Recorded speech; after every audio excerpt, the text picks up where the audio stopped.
I'm Delta Work, and it's time for Very Scary Delta, where it's Halloween all month long. Raja is here, but first, do you want to see me go off? Because I think you want to see me go off.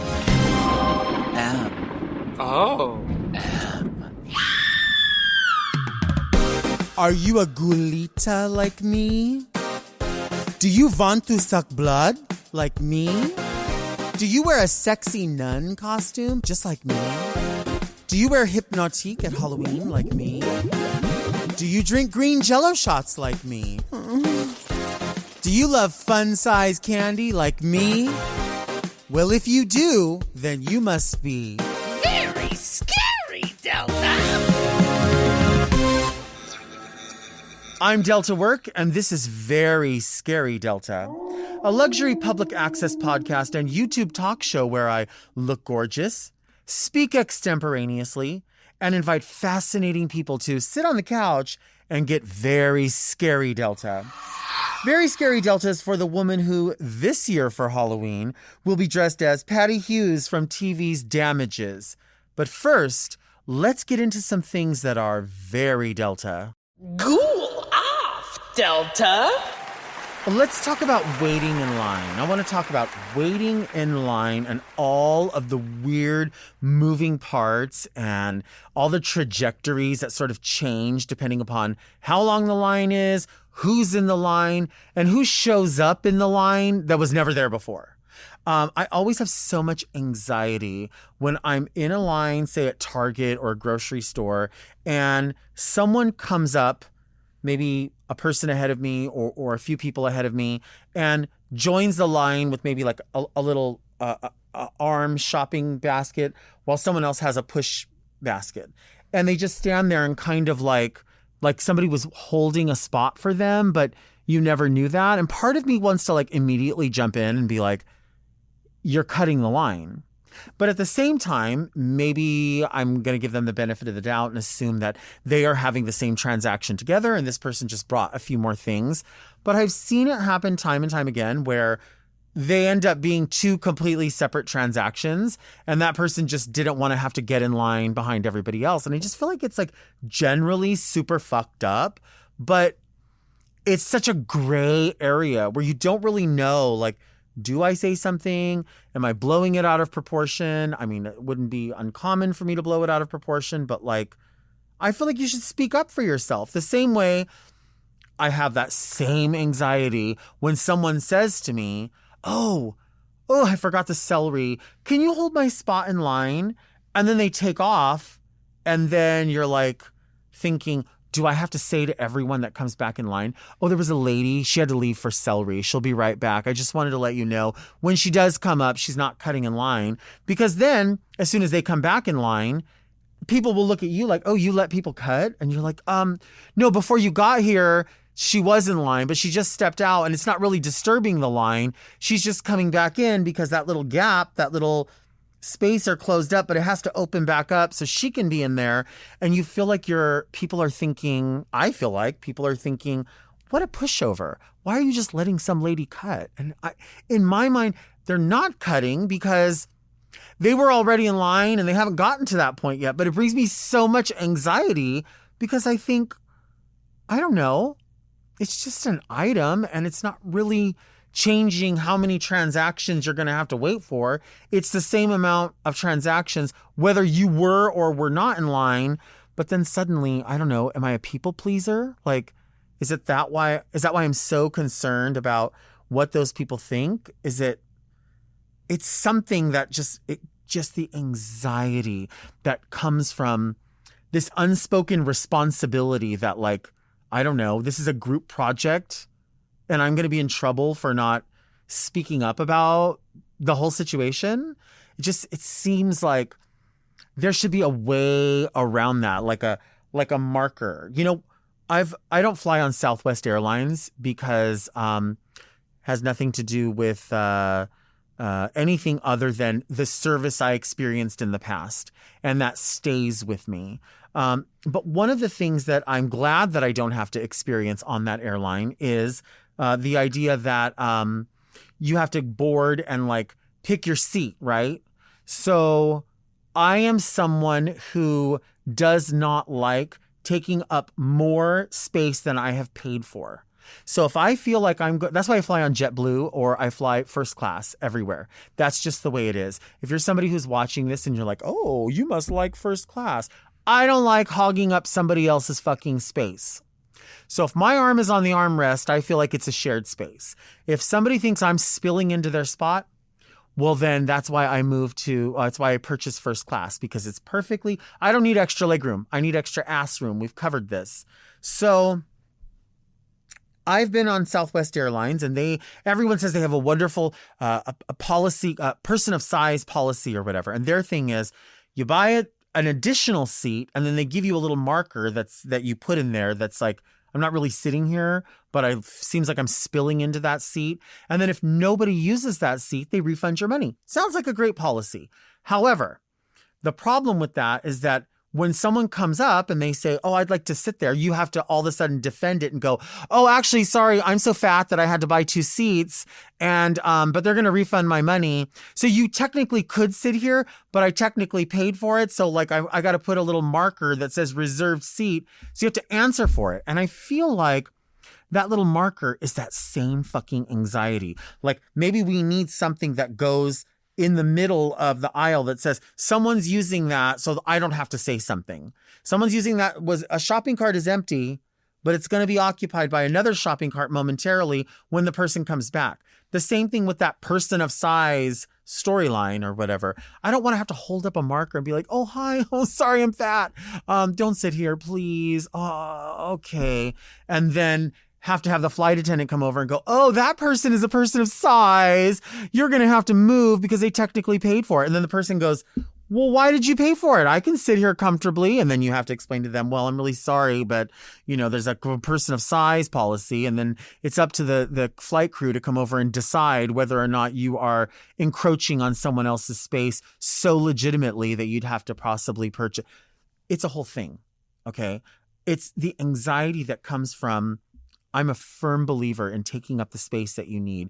And I mean that like figuratively. And if it means personally, then it means personally. Whether it's, I need to take up this space to go get the celery. Do you mind letting, when people come in defending that I was here? I don't mind doing that. It does bring me anxiety, but I'm going to do it. The same thing goes for those damn seats. I don't want to have to hold. It's like you're holding up a piece of paper that's like this next to you and people come by and you're like, oh, reserved. Really? Reserved for what? You can't, this is free boarding. This is open boarding. Who is that reserved for? There's so much. That's what I'm telling you. I mean, I would rather just go to self-checkout and I would rather sit in fucking first class. That's how I resolve the problem. And that first class seat, you know what? It's going to be $1,500 to fly across the country, or it's going to be $2,000. Well, I mean, if you want me to come to your city or whatever, that's what's going to have to be paid, because I'm not going to be made uncomfortable. I'm not going to have this conversation. I'm not going to hold up pieces of paper. The same thing in line. If I'm in line and somebody needs me to do them that favor, I don't mind stepping in for them, because I don't want them to have to come in and defend themselves. It just seems it is nerve-wracking, but I feel like there's ways around it. But it's so fucking, it brings so much anxiety. So much anxiety.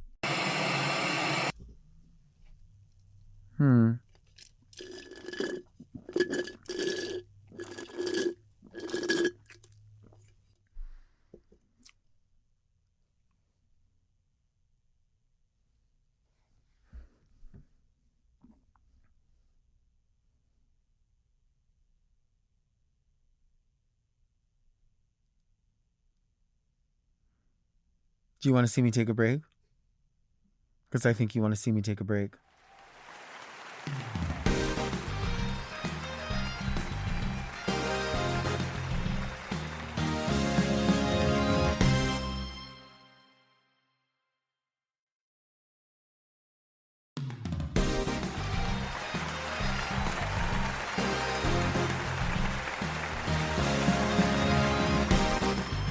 Hi, can you hear me? You're welcome, everyone. You know, I have a mosquito bite on my wrist. I was at Jules' house yesterday, and she has a big, that big garden, and I got a mosquito bite there. Bitch, mosquitoes. Listen, I don't understand. I'm supposed to be like, I'm from the tropics. Right. But mosquitoes fucking live for me. They live for both of us, and we'll be around other people, and they won't attack other people. I don't know what it is about us. I personally think it's because I have so much sugar in my bloodstream because I drink such excessive amounts of wine. Oh, and I probably have a lot because I'm obese. You know what I mean? So all the same. Right. It's all the same. I will have a lot of sugar in my tank, and I always want sugar in my bowl. Mm-hmm. You ever want sugar in your bowl? I would love a bowl. Who's got one? Yeah. Have you had Blue Dream or Purple Cream? I've had Blue Dream. But Blue Dream is it's a sativa, I think. So I don't really do that. Have you ever do that? Have you ever used Scentiva, which is like a Clorox cleaning product that smells like different things? So it's like not Sativa, but it's Scentiva. Well, here's the thing. I don't even buy my own cleaning supplies anymore because I have a housekeeper. Right. There's we've that. elevated. How are we doing? We're great. Let's start it up. You think we should do that? So we're going to do a podcast with a visual element or a talk show with an audio podcast element. Oh, I've never been here before. Right. I have no idea what's going on. Well, that's new. This is we've you're also Dark Harvest. You heard about that. You see where you're at. Dark Harvest. You ready? Yes. Okay. You feel good? Yeah, feel good. Energy up. Sit up with your mouth. Sit up with your mouth. Speak from your chest. Speak from your chest. Okay, and we're doing this. We're moving forward, gaily forward, not straight. I feel good. Are all these lit up? Everyone's lit. Everyone's lit. Lit. You're sure? I'm lit as fuck. Before there was Very Delta, there was Very That. The mom podcast I co-hosted with one of my dearest friends, mommy dearest friends, who we knew long before we were friends on RuPaul's Drag Race. And she's here now. The glorious, the beautiful, the lovely, the Halloweeny, Raja. Hi. How though?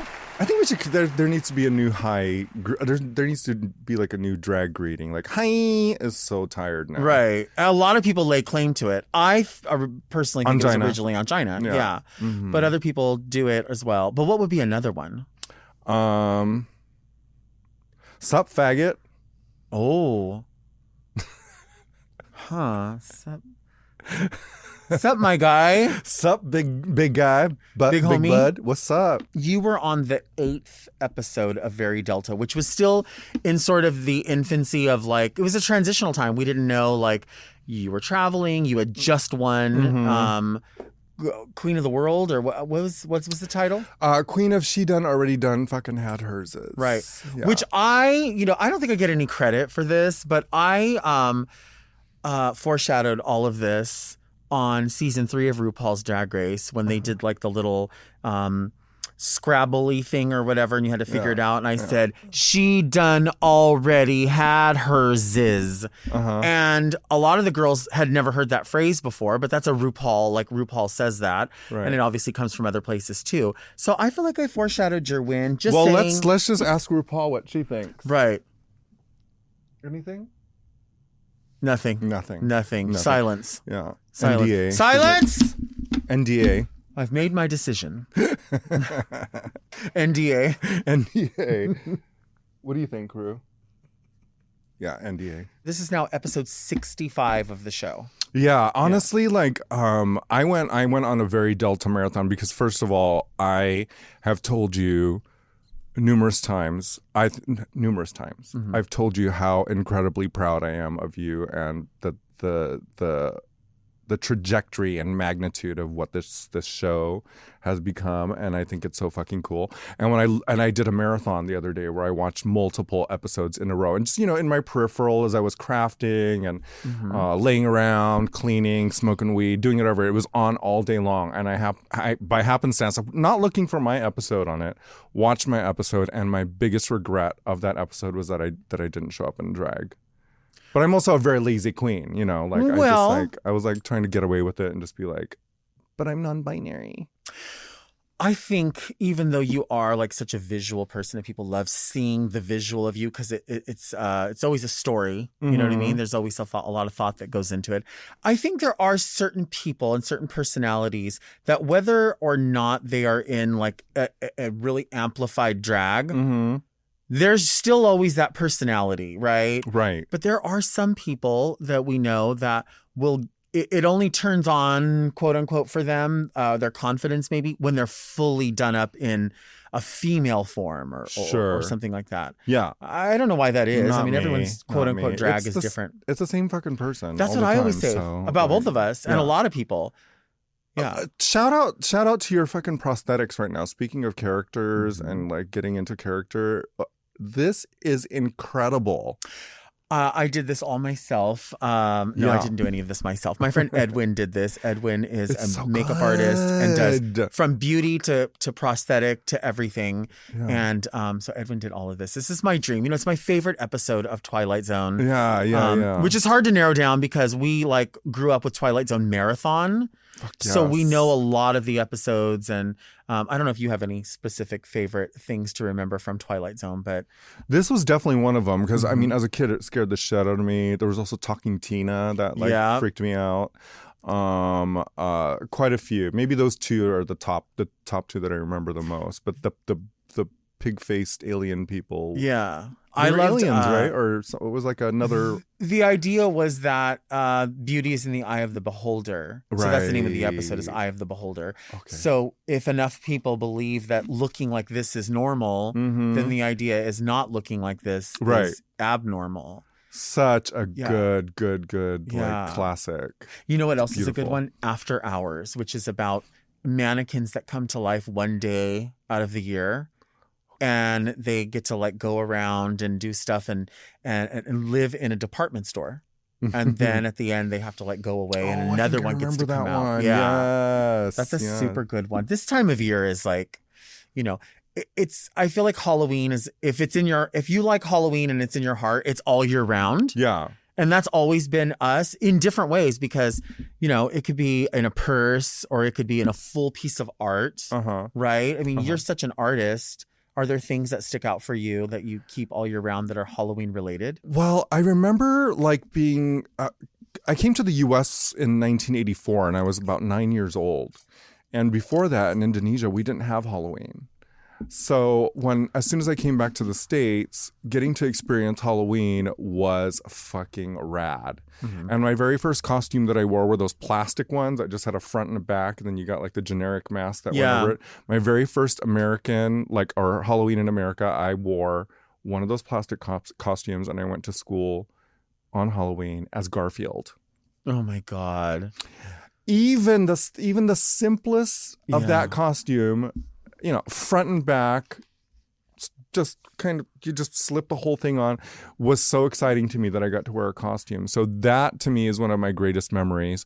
And then from then on, I kind of did my own Halloween costumes as soon as my mom introduced me to thrift shopping. And I was like, well, next year I want to be a scarecrow. There was one point too, in that same year that I was Garfield, my intention was, because I had seen someone do this, I wanted to be a girl for Halloween. And I designed, I drew out what I wanted, and I wanted to wear a bathing suit. Okay. Am I trans? I mean, I think it's kind of like a spectrum, I think, for all of us. Right. And I'm not even being funny about it. I think it's a real thing that we can address in 2023. Right. That there's space for all of us whether it's something that you realize in a physical form, a mental form. I mean, we've always said that we are like two-spirited anyway. Right. We're definitely that way. I mean, we've seen each other from, you know, late 90s to now and worked at all the same places and done the same things, like maybe in different ways, but like anytime we'll joke about like a shoe or something, and we're like, oh, this is the Peanuts shoe, or this is the Pride shoe, or this is the whatever. Like we just were talking about that in the back. Yeah. Yeah. Maybe on some level we are. I don't know. I mean, that was definitely, I wish I still had that drawing. I must have it somewhere, but there was a really simple 9-year-old drawing that I did of myself as a girl. And I wanted to wear a bathing suit and have like really long hair and of course, that didn't happen. So instead I was a scarecrow, which was a really fun outfit to make when I was like 10 years old. The following year. Right. And But eventually you did dress up as a scarecrow as an adult at some point, and you also dressed up as a girl in a bathing suit with long hair. I dress up like a scarecrow girl every day. A scarecrow girl. Every day. A girl crow. It's not like I haven't seen you. Yeah. But people haven't seen you on the show. What's been going on? Where have you been? Honestly, I don't have really much to say. Yeah. I mean, I've gone like all over the world, especially in this particular year. There's definitely some good stamps on my passport, but just gigging. Mm-hmm. But I have been so like pulling back a little bit Mm-hmm. and just trying to enjoy my life. I think for the last 13 years after being on Drag Race, I've just been on the go, trying to keep up with all the other girls, just too busy. And I've been trying to make a lot of more time of just fucking enjoying sitting on my ass and understanding that I have ADHD and nourishing that and just fucking staying at home. Right. I feel like people might be disappointed to hear that, but there's a lot of, in those quiet times when I'm at home is when my most creative ideas, whether they are outlandish or not, the craziest ideas come, and I'm just enjoying that process. I've shared that I moved recently into a larger apartment space. I'm just enjoying that, honestly. Like friends who come to LA, they're like, "Where are you performing in LA?" And I'm like, I just I make enough money to sustain my slightly expensive habits, but really just enough. I just do enough, So, there are things going on. Like I'm coming out like this fall during this time. I'm working on getting a new wine line coming out. Instead of doing the white wine that we did in the beginning, we're doing a red one to go with the fall season and the holiday season. But honestly, I'm just trying to figure out who the fuck I am. After all these years of doing this, I'm like, who am I? What am I doing? What am I doing with this? What is significant about this or important? What is it? Do I still like it? So I'm just kind of sitting around thinking about what I have to do. It is a little bit of a luxury, I think, to get that time off, because a lot of people work, 2 jobs and stuff. And I do appreciate that luxury of just getting to sit around and just kind of figuring it out. I don't really have anything to report. It's not like I'm getting invited to the Met Gala or any shit like that. I'm doing a lot of sitting at home. But the red wine, see, originally when you would drink wine, I always assumed, like, because I know very little about wine, I always imagined that white wine represents like this sort of like happy, sunny joy. And I always think of red wine as like full bodied, and it's somebody who's like really introspective. And I think of you as a full bodied, introspective, That's the personality that I think of. And maybe people see you different ways. So when you came out with the white wine, I was like, okay, well, I mean, there's another part of her personality. I'm not saying she's not a happy person. Well, white wine is the thing that I consume most because I always want to, because, my birthday's in the summer. I love the idea of light, crisp, summery, ideas. So I like to live summer all year round. So I constantly do drink and enjoy white wine, but I also love red wine, and I love red wine in the fall. And there's a romanticism to it. Right. That's also, what I think. Also, red wine is also very biblical. When Jesus turned water into wine, he didn't make a fucking Chardonnay. He made a red, dark wine. That's what they drank. Right. Nobody was thinking about like spritzers or champagne. That just did not fucking exist. So red wine is also very biblical, which also like lends itself to the holiday season, I guess. The color, sangre, very blood-like. It's just sexy. I think red wine's very sexy. You need to follow this account on TikTok that's like about Egyptology, and there are the researchers pull up like documents that they've found where it's like someone's birthday invitation or someone's a lease for something. And so when you're talking about the romanticism and religion, and like we both love the idea of all of that and how far back it goes. Right. Yeah, I'm going to send you a couple of videos, but let's take a break.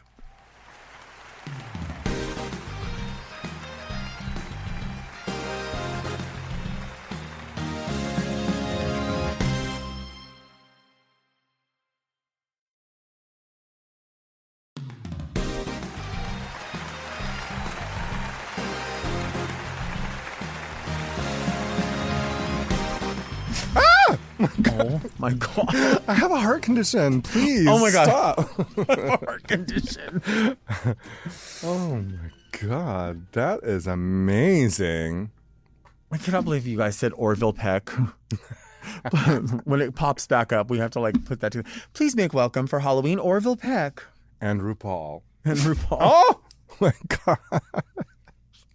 And we are back with my extra special guest and my friend. And I mean, I could give you a million titles. It's like Oh my God. For fuck's sake. Happy Halloween. Our extra special guest, Pumpkin Orville Peck. Yes, Pumpkin Pack. And who else? And RuPaul. In the thread of not naming names because we don't want anyone to feel bad. Okay. When we were on Drag Race together, there were many times when we would just get in. Oh my God. I'm not doing that. That's your movement. Yeah. That's What your. am I supposed to do? Just sit still? Yes, behave. I think it's on it's on a timer. It's not on a timer. It's your movement because you're not behaving. There were many times that we would laugh about things, and it's Oh my God. unplug it. How did that? Right there, there's a little thing probably coming out of the doing it back. at the Do you see it coming beginning. out of the back? Yank that bitch out. Distracting. I don't know. Make her It's stop. Too much work. How do we make I'll her deal stop? with it. I'll deal with You'll it. deal with it? She's going to keep interrupting our conversations. What? Rue, help us. Like, oh my God. you're making- It's a haunted set, I told you. Everything is haunted. What if I just throw it against the wall and then it just breaks? I You're going mean- to kill me. No, I would never do that. This is precious. It's brand new. How do you? See, there's a cord coming out of it that you probably, or a switch on it, don't you think? Oh! See, you broke it. No. You fucking broke it. I love that it has like the seeds in there. That's really, Yeah. that's a great Do you like detail. seed? Oh, Vic. Do you take seed? Wow. Are you grateful for seed? No, honestly, how the fuck do you turn this thing off? We really do need it off. That was fun. Help! Hey!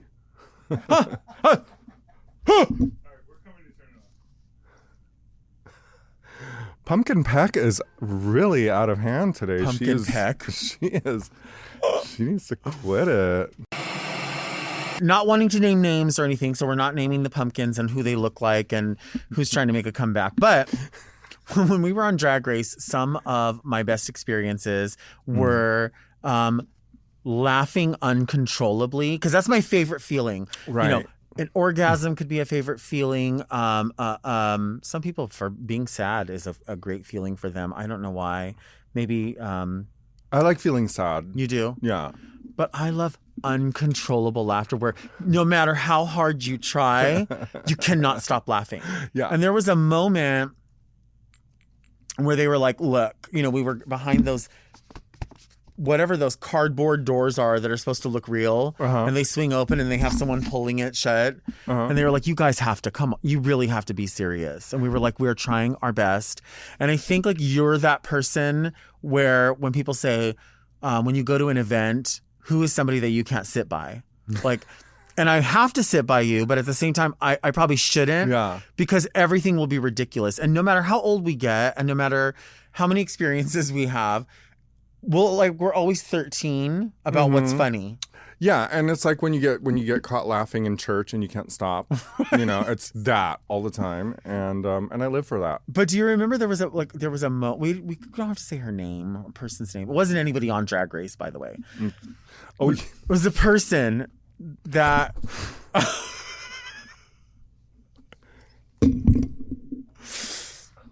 Okay, so we both have our own problems. We've had our own dental issues. We're not making fun of anybody for having a dental issue, okay?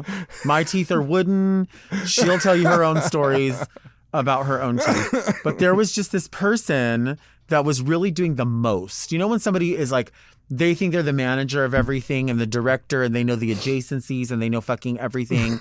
And they also are talking to like two grown adults and they're like at this point mid to late 30s and talking to us like children in a way.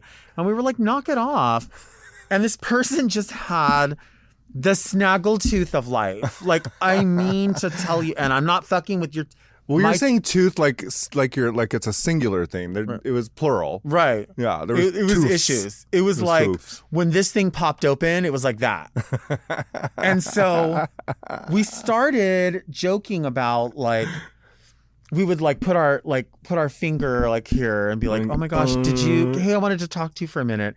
And then that would get a chuckle from one another. And then it would be like, hey, and then like this would be here. So it would be like suggesting to one another, like, I can one up you on how big the tooth is. And then there was a point where we came out from the hotel to wait for the bus. And I was like, you guys, where's Rasha? I can't find Rasha. And they're like, she's outside. I don't know where she is. And I come outside and I'm like, I don't see her. They're like, she's around the corner. And I go around the corner and here's the wall and Raja just has her face Against the building. Against the building, as if the whole building Was a tooth. is the tooth. But it gets better than that because we still can't calm down. We finally calm down and we get in the fucking... And we're talking and Rue is at each station going, Delta, tell me about what you're going to be wearing. And I'm like, oh, I'm going to be wearing this, this smart pantsuit from Kohl's on the runway. And I'm going to be whatever I'm fucking saying, right? Raja goes running across the room. It's all serious business with a plus size mannequin pushed down to this level. She has her mouth on the top of the mannequin and is pushing it with her mouth. And everyone's like, what is and we could not. Do you remember every second of this? It's foul. This is what I'm saying. I see. I can control myself now because I'm a professional. I'm a talk show host. But you can control yourself, because you're a freelance artist. So you can control yourself. But I wanted you to laugh. I wanted you to feel good. Oh my God, you're so fucking stupid. But is it true? It's so true. It's true. And we still do it. Yeah. Honestly, 13 years later, I'll be like... Right. Hey. Against your car. Bye. That's so sad. Somebody could probably pull up the call sheet and they'd know who we're talking about. That's fucked up. Whatever. Who cares? Fuck her. Fuck her. She didn't give a shit about us. Did she? Fuck them all. I don't know. Whatever. There was people that we liked, but then there's people that we were like, bitch, get out of here with that bullshit. This is your Halloween costume for this episode, by the way. Yes. Explain it. Explain your outfit to us. Well, okay, so I am goth, right? Oh, you are goth. Mm-hmm. Oh my God. But this is like me reverting. Like lately, I've been reverting and like going back to the things that I really love. Roberta Flack. I am Roberta Flack. Uh-huh. And I've been going back to these concepts and style choices that were very much what I grew up with and loved about, like, that excite me, and being goth was definitely like the thing that I wanted to like fully express when I was in high school. And because my parents were like kind of religious, I never really got to like go full strength. And so this Halloween costume is basically me as the girl I wanted to be when I was 15. And it's also based on a girl that I had a alleged, like a crush, faggot crush on, named Ana Martin Del Campo. Okay. And she like wore a bob and she was like the perfect goth girl. She kind of gave me like Annie Potts in Pretty in Pink. My favorite. My favorite. Yeah. And she had a purple bob and she always had like the spikes and the rosaries and the thing. So I just went with the theme. I don't really know what my costume is. Maybe my costume is just like the 15-year-old me that I want it to be. Yeah. I even have a lunch pail. I have a collection of vintage lunch pails. This one's Snow White, Disney. Super cute. There's nothing in it. Would you go trick-or-treating with me? I would absolutely go trick-or-treating. Do people still do that? I think that's kind of dangerous. It is. People do trunk-or-treat. Do you know what that is? That sounds even more dangerous. That's where all the perverts are, I believe. But what they do is they go to a church where the perverts are. And you open up your trunk and then your kids can go around and trick-or-treat there. And I think that is actually kind of does sound creepier because I feel like you're fully inviting somebody into that. You know what I mean? Like, I don't know. I mean, when we were kids, there was the danger of like, ooh, what if they put a razor blade in like the candy? Or, but like, you know what? Like, that's so weird. Like, do you remember as kids when we were like, they would say, stay away from drugs and the gateway drug and the this and that? No one's giving away drugs. Like, never has anyone been. I've never been somewhere where people are like, I spent all this money on drugs. I want to give this away to you. In fact, I'm going to push you into this stall and force you to take my expensive drugs. Yeah, no one's putting cocaine in the kids' No. candy. No, that's and as many times as we've been told, like, valuable. stop, drop, and roll. Like, where are the fires? There's no fires. We do like learning how to square dance and shit like that. Why weren't we taught how to do our taxes? Where did you learn how to square dance? I went to a lot of different schools. You know, I moved around a lot when I was a kid. And they made you square dance? We had that as like an elective thing. Like, we also had like we had sewing class. Okay, I would do that. Mm-hmm. Oh, I would do loved that, it. yeah. Of course, we made book covers. I made a burnt velvet book cover and I kept it forever. It was so pretty. And I also crocheted my mom a makeup bag for her makeup pencils and brushes. And it was like this long, way too long, right? She kept it for years. Oh my God, Yeah. how cute. What kind of Halloween candy do you like? Okay, we were just talking about this in the back. Candy corn if I have a mood, but really I go for like, I love chocolate. So like the Milky Ways, like the little mini bars. Oh God, why are you gross? A Milky Way doesn't have anything in it. Mija, listen. Butterfingers, Three Musketeers, anything that has chocolate in it. You just mentioned two of the grossest candies. Those are the last ones. The Milky Way and the. I'm just saying, anything that has chocolate in it, I will probably fucking eat. Oh, so you don't eat nut? I eat nut. I eat nut. You better eat nut. I eat nut. You have to go Reese's, Snickers.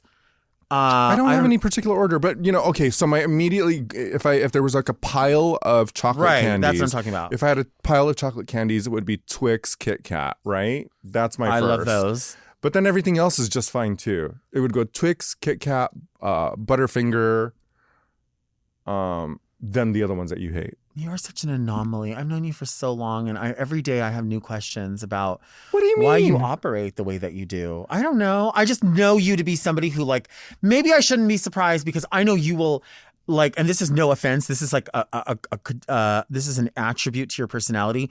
You will try any food. Oh, absolutely. And I love that about you. Yeah. You nothing scares you off. And No. Something I think a lot of people could learn, myself included, just because I'm so fucking stuck up about things. Nothing is shocking to you when it comes to food. Like, some people go, No. ew, gross. I don't want to eat that from that culture. And it's like, it is super disrespectful to say that about somebody else's food. You know what I mean? Yeah. But it never dawns on you to be grossed out by stuff. Not at all. I was in Taiwan this year, and one of their famous like cuisines that they have, there's this thing called stinky tofu. Have you ever heard of it? No. It is tofu that's absolutely fermented till it's like almost like to a rotting point. Mm-hmm. But it's fermented. So, people eat fermented foods all over the world. Sure. And I had stinky tofu, but not only, it was a soup, and there was fried stinky tofu in it, and there was also curdled blood in it. Okay. So like gelatinous chunks of blood in it. And it was delicious. It probably was. I loved it. I loved it. I loved it. Very Halloween. I loved it. Let's take a break. I loved it. I loved it.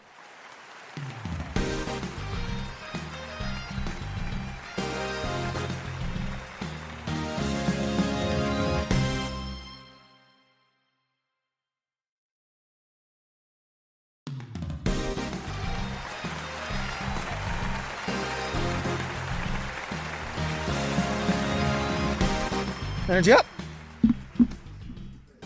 Do it with your face. Sit up with your mouth. Energy up. Energy up. Woo! We are back with Raja. You know, this is the part of the podcast where people send in letters. It's Read Me Delta. Read me, Delta. And if you have a question or a quandary or a query, or you are queer, you can send your letters to readmedelta@gmail.com. I would say if you have like comments, but I don't really like comments. Yeah, You know fuck what I mean. comments. Yeah, don't send any comments. The first letter is here in the boudoir bag.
I just want the camera to get the authenticity of these skull boots that I got. Let me see. I couldn't afford these in high school, but Where are those from? They're cool. I think I got. I don't even want to. Don't answer. You know why?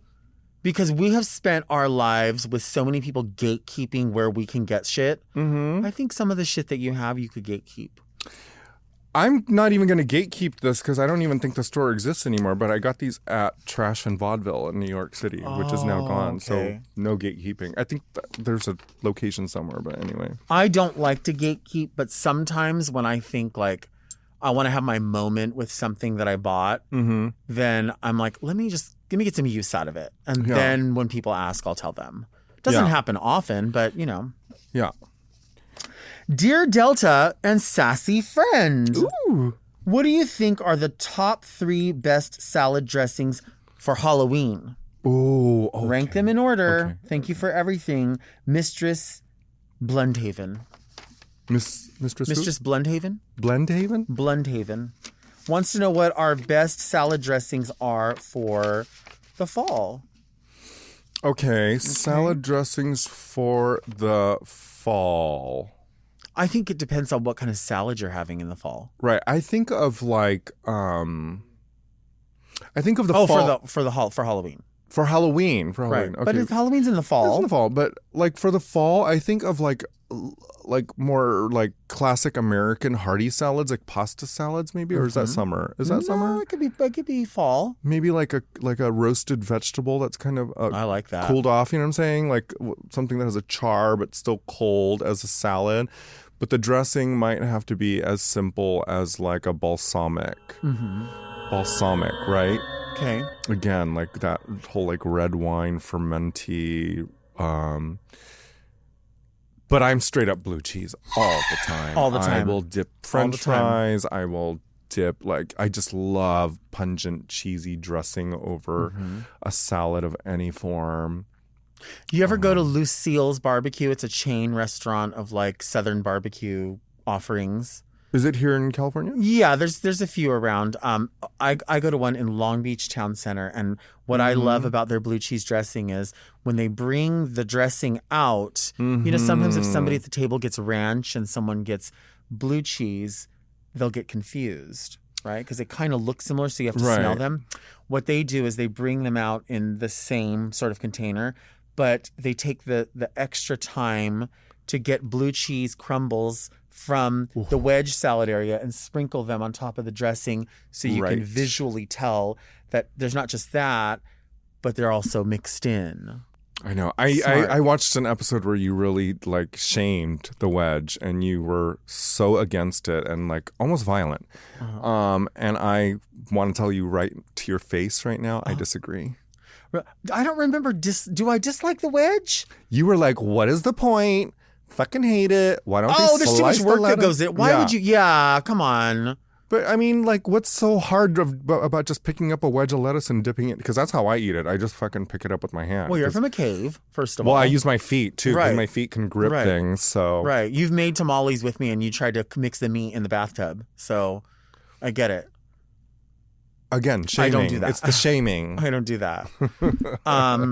Salad dressings, love a I think wedge. for the fall, I think I like something smoky. Like what though? Maybe like a chipotle dressing, like mixed into something, and then a salad always has to have seeds on it for me. I need pumpkin seeds. Sunflower, pumpkin. All of it. I love that. Cranberries Love it. can start coming into it. Because we like nut. We like nut in our gut. I want you to nut in my gut. I like nut. So I think a chipotle dressing really, really takes it there. I'm not a fan of honey mustard. Some people like it. You know, I don't hate it. I just don't Honey think... mustard is for fried animal Dipping flesh. things. Yeah, like you know, I agree. chicken thing. I think we're both going to say blue cheese is going to rank probably first, but that's all year I like it round. because it ranks. You know, It's rank. A little like poo-poo. Well, we were talking earlier about the food that you were eating and the ancient tofu or whatever that like... Stinky tofu. Yeah. And so some people might, you know, their initial reaction because they're not around it, ew, that's gross. I would never. And then they're going to order blue cheese dressing for their salad. So it's like, you have been around it, baby. You get this concept. You just, Yeah. yeah. Do you like green goddess dressing? I've had it, and there's something about when something is very savory, but then there's like a sweetness, it turns me off. Like a Caesar. Do I have a Caesar dressing with? I think I have a Caesar dressing with me. Caesar. This is a Ken's Steakhouse creamy Caesar. You love Ken. I never heard of Ken's Steakhouse. I like them. You know what's interesting about them is for the packaging. You know, black and gold and hunter green packaging says rich to me. That says money, and especially when what are the colors again? Hunter green. green, black, and gold. And then when you put a font in there like that, that sort of 80s Garfield kind of font. And then this has got all this embroidery around the side. This is rich. But the interesting thing about Ken's is this really is about under $4. Wow. So it's not that expensive. Where do you get it at? You can get this at Stater Brothers. You can get this at Target, Walmart. You can get this anywhere, really. You can get it at IGA grocery stores. Anyway. All of those things you've listed, I have no idea what those things are. Well, because you ordered Uber Eats for everything. We talked about that. Right? Yeah. You said you like to order Taco Bell on Uber Eats, but then why, you know, it's going to get there and it's all flabby. My only two grocery spots are Uber Eats and Trader Joe's. Right. And I bet you have. And I love like specific Asian markets like H Mart or like a Thai market or like a I bet you Trader Joe's has Halloween salad dressings or fall salad dressings. Don't you think? Absolutely. They'll probably have like pumpkin ranch, you know. They'll like do some they get down. Like we always talk about Starbucks as like the pumpkin spice, pumpkin flavor thing, but Trader Joe's goes a little too far for me, you know. Well, the thing about you asked about the green goddess, it's the same thing with Caesar. I need it to be sort of like tart and savory, but when I taste something and there's that little bit of like sweetness, I can't do it. This gives me what I need though. Which one is that? Caesar. Okay. Creamy Caesar. Love Caesar. Is what we're talking about. Love Caesar dressings. Wait, you said you Uber Eat. Does your food get flabby when your Taco Bell when you get it from Uber Eats? Or? Oh yeah. Please, anyone out there who's listening to this, watching this, just never ever get Taco Bell on Uber Eats. Like it's just a bad idea because specifically they asked how many hot sauces I want. And when I eat Taco Bell, I need an excessive amount of hot sauce. I'm salivating thinking about it because I love the hot sauce. And I wish they actually bottled it like that dressing where you can just like... They do. They have some. Just put it all over, right? On the Uber Eats, they asked how many Diablo sauces I wanted. I marked 20 for 3 items, including a Crunchwrap, a bean and cheese burrito with sour cream and red sauce, and a chicken quesadilla. That, literally, I could probably do 30 sauces, 30 Diablos, but I was like being really like, let's not be too much, like don't be extra. So I went for 20. Guess how many they fucking put in the bag when it I showed already up? know because I could tell you off the top of my head. I already know how they fuck people over. 4. Yep. 4. Yep. For 3 full items of Taco Bell menu. 4. Like, and you can't Yelp. You can't like be like complain about it and be like, where's my 16 other sauces? Right. There's no one's, there's no one to Nobody gives a account shit. for it. And nobody gives a Nobody shit. cares. Nobody cares. Just you don't know do what? it. I have to say, I mean, since you're already pontificating, I might as well let you know too. First of all, I'm very happy with your order because I feel like those are actual entree items. Right. So I feel like there's enough. But I was actually just talking with Edwin, who did my prosthetic makeup, about this yesterday when I said, Edwin, is Taco Bell getting stingy with the hamburger meat? And he was like, for the cheapest meat that they offer, I don't know why it is so stingy. And then I don't think there's an excuse for Delta Co. or for Taco Bell to ever have stale shells. Why would the shells be stale when you move that product so fast? Yeah. The fuck's going on? It literally comes out of a box in a sealed, to keep it crunchy. There's nothing like I'm so confused. You know what? I could go off about both of those. Also, Taco Bell's recently been called the healthiest fast food place to. Because their meat's oatmeal. Did I hear that on Very Delta? Yeah, I'm fine with it. I'm fine. I like it. I don't know where I get my facts anymore. I like it. Yeah. I just can't be spending $13 for a fucking combo and then be done with it and be like, you know what, I could actually have more. Like, and I get it. Like, I'm a behemoth. Like, I know I come through the wall like Mr. fucking, like the Kool-Aid man. Yeah. It's not a secret, right? I've seen you crash through walls. Right, you have. So I'm going to have an appetite, right? That's not, don't be surprised. Like, oh, I can't believe you did that. Bitch, yes, you can believe it. Yes, you did, baby. You believe that I went and I got something off the dollar menu to eat before I got home. Okay, you knew that I ate some of your fries and then I evened them out. Knock it off. What I'm saying is, if you're charging that much for the fucking food, then just give me just say, our tacos are now $10, but make it a $10 taco. How much does it cost an employee to put 16 other packets of Diablo sauce? That's what I want to know. It doesn't come out of their pay. In fact, they have boxes and boxes and boxes of them. Uh-huh. You know who else is funny? 4? You want to know who else is funny? You probably order a medium drink. I see you ordering a medium drink. I don't see you. I actually don't order a drink. I know. You have wine at home or whatever. A special wine for your Taco Supreme. But here's the thing.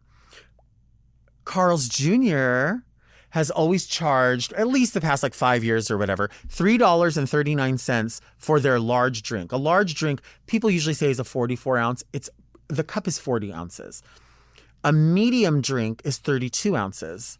They recently made their medium their large drink and kept it at $3.39. Oh, that's not fair. That is not fair. No, Carl's I can Jr., understand. You fucking louse. I understand you can ease back on the size of something because Sure. in America, for instance, McDonald's are getting rid of the fountain sodas. They're phasing those out. Did you know that? Wait, I'm sorry? McDonald's is phasing out the soda machines. Phasing out the soda machine. So you can't just go up and refill your drink. Oh, in the you soda refill machine. yourself, but they'll make you one back there. Right. That's fine. That's fine. Mhm. Yeah. I don't know what my point is because why is it every time we start talking my edibles kick in? Because that's how it is. Listen to this forgot letter. what we're Dear talking Delta about. and fabulous guest, I love your show. Every week I anticipate the crucial information you deliver, how to be frugal and deal with cunts while looking glamorous and beautiful. My question is, what is the very Delta way to quit a job? I just sent a 5-page... Well, go ahead. Okay, let's see this here, because I know you know.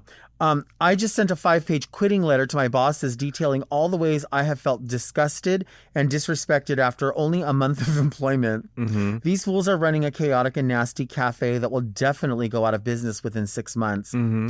It felt so satisfying and cunty to read them down. Mm-hmm. Have you or your guest ever quit a job and left your boss gagging? If you had to quit a terrible job today, how would you serve cunt while doing it? Thank you so much, Very Lee. Lee pretty much does what Delta would.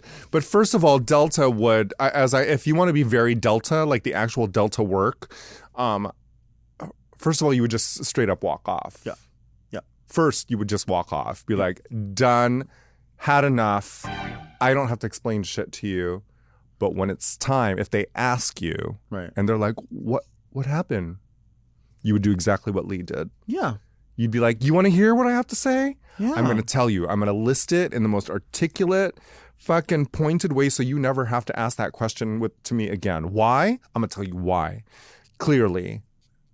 No questions after. Everything is just going to be laid out. But first of all, you're just going to walk off. You're going to be like, you know what? Fuck this. Bye. I'm not going to do that. You can't. You can't. I can't. And that's where the Gemini Aquarius thing kind of goes together. This is why we're paired so nicely together as friends and lovers. Yeah, I would probably do the same. I'd just be like, you know what? No, I just straight up got to go. I've done it so many times in my life where I'm just like, if I've had enough, listen, another job opportunity is right around the corner, and I am that confident about it. Really, though, you just have to be, because it's either that or put up with bullshit. Mm-hmm. So just straight up walk out. And I think Lee... Am I wrong about that with you? No, you're 100% right. Yep. 1,000,000% right. And I think... I've seen you do it. Yeah. And I think we're on the same page with Lee. I'm glad, Lee, you stood up for yourself. I'm glad you knew, like, you're going to have... I mean, listen, there's 1 million cafes out there. I don't know in what capacity you work there, but there's 1 million people that need somebody there that is quick and about it and is going to tell people that work there, hey... we need to make this happen. This is how it's going to work. You don't want to be around places where people are not going to facilitate your best. You know what I mean? Or appreciate your best. Why? Absolutely not. Gross. No. Have you ever worked? You worked at McDonald's, but have you ever worked at a cafe? No, I've never really did like actual like food service where I had to like be a waiter. I did kind of briefly while I was in college. I worked at a really like expensive convalescent community for older people. Like the original Tony the Tiger and his wife lived there. Oh my God. They were like old, people. And we served food to them, and they actually got a menu every evening for dinner or lunch, whatever. But otherwise, no, But Lee is doing it correctly. It's like if it's enough, if you've had enough and they're not treating you correctly, they're being unfair, it's not your vibe, you just got to go. Yeah. You do. I'm also a hypocrite because I worked for MAC or in cosmetics for a long time. I worked for MAC and I basically wanted to leave like 5 years before, and I waited for them to fire me because I figured that was the only way that they could like. After 10 years, I figured that if they fired me or let me go, that would be the closest thing for me to get unemployment, and it actually did work for a while. Yeah, but I mean, you were working it out for yourself, so, you might as well. And that's the thing also with quitting. Some people say, well, you have to give 2-week notice. Baby, you don't have to give anybody nobody's fucking 2-week notice. They're not going to give you... Does that mean, what are you going to do? They will never give you 2-week notice. They're going to tell you goodbye. Get out, walk out. I love walking out. I love walking out. I love the statement and the posture and grandeur of saying, you know what? Fuck you. I am out of here. You don't get any more of my time. I am too good for this situation, and I am getting the fuck out of here. That is my favorite. Like, it's the best. I love seeing people on TikTok who work at Walmart and they get on the microphone and bitch, and they let have. Joy. Why not? Why not? They're never going to give you a 2-week notice. No. Never. And if you do get this is not the 80s. You know what I mean? Exactly. It's really not. Exactly. It doesn't work that way. And then when you did have a 2-week notice, everybody's fucking uncomfortable. Yeah. Bitch, tell them to fuck off. How about that? The 2-week notice is for like, you know what? Another wonderful venture is on the horizon for me. And I want to let you know that I'm leaving, but I'm going to go do something else. But I'll do the courtesy of giving you guys 2-week notice. But if they're fucking with you and you're unhappy, get the hell out. The universe will provide you with another more fulfilling and gratifying way to make money. Yeah. But you said like you were a hypocrite. I don't think you were a hypocrite. I think we have to experience it to learn it, to go, all right, I'm not going to do that anymore. Talking about it in that way is also very much like, it's a very like, it's a luxury as queer people who don't have children or families to take care of. Everybody in your household pretty much has their own gig, right? And makes their own money. But can you imagine being in a situation where you hate your job and you have like an entire family to take care of? So I have empathy for that. And I cry for unborn children, Yeah, so, totally. This has been fun. We're done? We're done. Ew. Fucking work is done here. Hate this. I'm gonna quit. What about? What if we walked out right now just like this? Like, I'm walking out of here. I'm fucking walking out and I'm going to the vegan ramen place. What do you think they would say? Nothing. Nothing? Nothing. You think they would just let me be like exist like this? Yeah. Where would somebody have a problem with this if I walked in just down this street? You think, I know there's a 99-cent store up the way. Do you think that they would have a problem with this? No, if we're talking about you walking literally down the street from here, Universal Studios is a block away. So they would be like, are you on the clock? Well, we're also talking about me walking up that hill to Universal Studios. Never. No, there's an Fucking escalator, never. bitch. No, I know, but I have to walk across the street. Oh, I'm right. going to Uber across the street. You know, girl, bye. A mess. Thank you all so much for listening to Very Delta and watching Very Delta. We come out every Monday.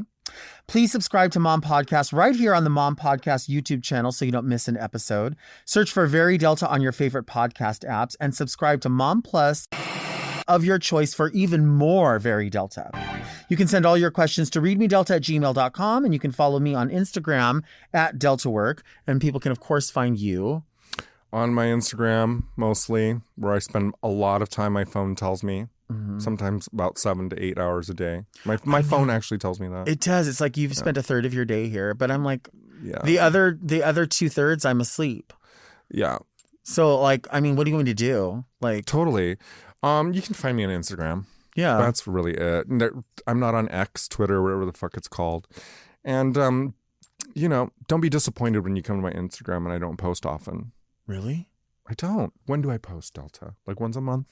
Like you'll post pictures where you're like you do this Filtered. thing where you have like a lot of red lipstick on, Oh, and yeah, like yeah. blue eyeshadow, and you're like, oh, so much love to you, Chile. Well, I So feel much like love, Brazil. I really, honestly, it's an obligation. Like, if it were up to me, I would just like sit in a corner. an and talk obligation? to myself. I just got to tell you before we leave that in profile, you look like a Whoville, like a Who of Whoville. I like that.